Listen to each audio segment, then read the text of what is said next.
Om Swastiastu, perkenalkan nama saya Niketut Linda Puspita Dewi, saya dari kelompok 2 dengan dua rekan saya yaitu Komang Robin Darmayuda dan Kadek Dwi Atnyani. Di sini kami akan mempresentasikan mengenai Vaisesika Darsana. Baik, di sini saya akan menjelaskan pengertian dari Vaisesika Darsana. Vaisesika adalah salah satu bagian dari filsafat India atau Sat Darsana yang usianya lebih tua dari sistem filsafat Nyanya yang timbul pada abad 4 sebelum Masehi dengan tokohnya Maharishi Kanada atau yang sering dikenal dengan Ulaka. Sistem filsafat Vaisesika bersifat metafisis dengan tujuan pokok ajarannya adalah bersifat dharma, yaitu tentang kesejahteraan di duniawi dan kelepasan. Sumber ajaran Vaisesika adalah Kitab Vaisesika Sutra. Vaisesika mengambil nama dari kata Wisesa yang artinya kekhususan, yang merupakan ciri-ciri pembeda dari benda-benda sesuai dengan namanya. Sistem falsafat ini memusatkan perhatian pada menonjolnya ciri-ciri dari objek-objek pengamatan di alam semesta yang membedakan sesuatu dari yang lain. Baik, perkenalkan nama saya Nika Dwi Atnyani dengan akhiran NIM 11. Di sini saya akan memaparkan materi tentang kategori benda-benda padarta. Vaisesika Darsana ini diawali dengan pembahasan mengenai 7 kategori benda-benda yang disebut padarta. Pengetahuan tentang padarta sangat penting dasar mencapai kebenaran tertinggi, yaitu pengetahuan tentang hakikat segala sesuatu. Ditegaskan kembali dalam falsafah Vaisesika ketujuh padarta atau kategori adalah dasar yang membedakan suatu dari yang lain. Kategori tersebut ialah sebagai berikut. Yang pertama, yaitu drawya, substansi adalah suatu yang ada dengan sendirinya dan bebas dari pengaruh unsur-unsur lainnya, yaitu tunggal, namun unsur lain tidak dapat ada tanpa substansi. Demikian pula halnya kategori lain tidak dapat ada tanpa substansi. Sat seperti beraneka ragam minuman tidak dapat terjadi tanpa air, sat cair, tapi air dapat ada walaupun tidak adanya bermacam-macam minuman. Yang kedua yaitu guna, ialah keadaan suatu sifat dari suatu substansi. Guna sesungguhnya nyata dan terpisah dari benda substansi, namun tidak dapat dipisahkan secara mutlak dari substansi yang diberi sifat. Yang ketiga yaitu karma, adalah keinginan yang terkandung dalam gerakan atau kegiatan. Yang keempat samaya, bersifat umum yang menyangkut dua permasalahan, yaitu sifat umum yang lebih tinggi dan lebih rendah, dan jenis kelamin dan spesies. Yang kelima yaitu kategori ini menunjukkan ciri atau sifat yang membedakan sebuah objek dari objek lainnya. Yang keenam yaitu samanyama, adalah dimensi objek ini menunjukkan hakikat hubungan yang mungkin antara kualitas-kualitas yang intern dan keterpaduan satu jenis. Contohnya yaitu antara substansi dengan sifatnya, antara jenis kelamin dan pribadi subjek, antara pikiran dan objek pemikiran, dan antara kain dan benang. Yang terakhir yaitu abhava, merupakan kategori yang berkenan dengan ada dan tidak adanya suatu objek atau tempatnya, mengenai keberadaan dan ketakberadaan suatu objek.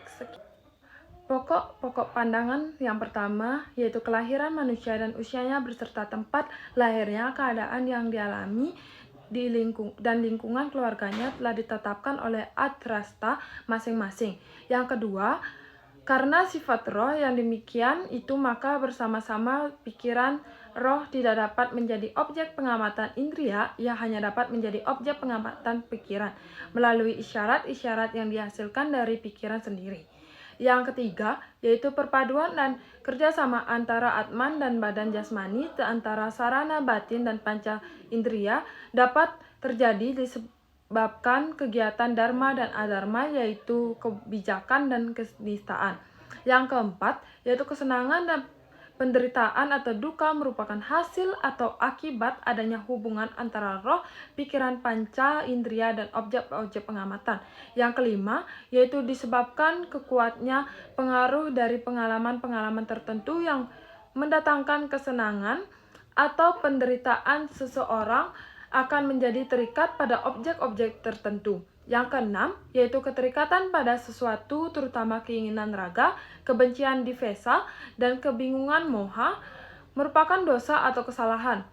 Hal ini dikarenakan semaya perkara itu dapat membuat seseorang terikat pada dunia.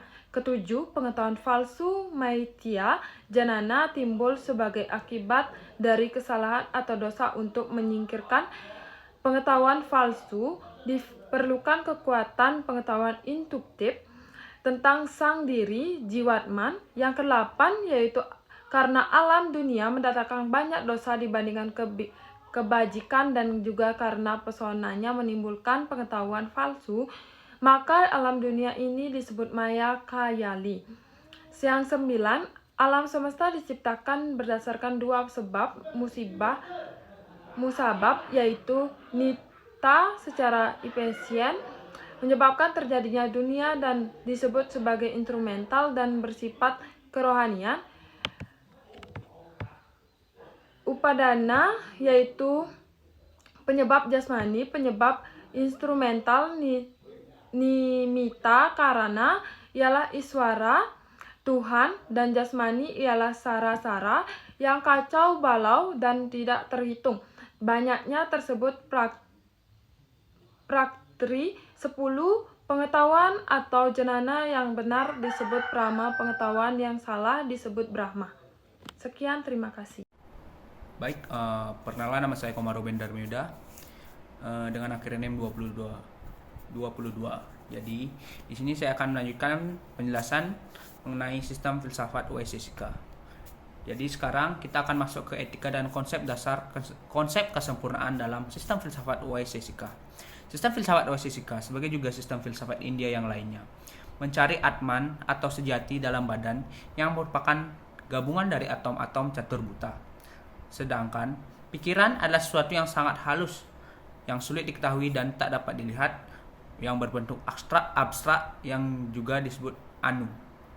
Atman merupakan unsur lain yang sangat berbeda dengan panas, indera, dan tubuh. Keberadaan Atman yang dapat dibuktikan melalui tubuh dan panas yang dimiliki oleh setiap orang. Nah, seorang dapat berpikir, berbicara, dan berbuat itu karena adanya Atman. Tuhan merupakan asal dan berakhirnya segala sesuatu, maka sudah sewajarnya seseorang dianjurkan oleh Sasika untuk memecah beliau dan mengikuti ajarannya melalui Srawana, Manana, dan meditasi untuk mencapai kelepasan. Nah, Srawana adalah senang mendengarkan kata-kata yang ada dalam kitab suci yang disampaikan oleh guru kerohanian atau orang yang dapat dipercaya.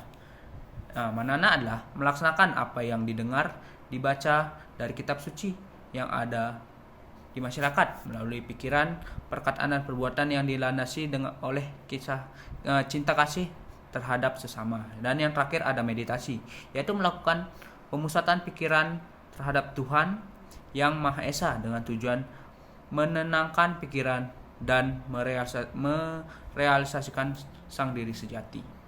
Kesimpulan yang dapat kita ambil, terjadinya alam semesta menurut Waisesika adalah akibat dari gabungan atom-atom catur buta dengan substansi lainnya. Dalam sistem Waisesika hanya mengakui dua pramana saja, yaitu Pratyaksa dan Anumana pramana.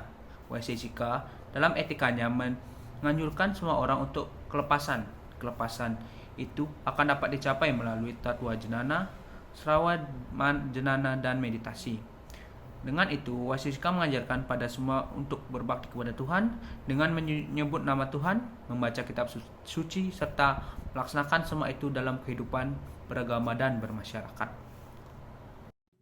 Baik, sekian dari presentasi kami. Kami mohon maaf jika ada kata-kata yang salah atau kurang dimengerti. Kami ucapkan terima kasih dan saya akhiri. Om Santi, Santi, Santi.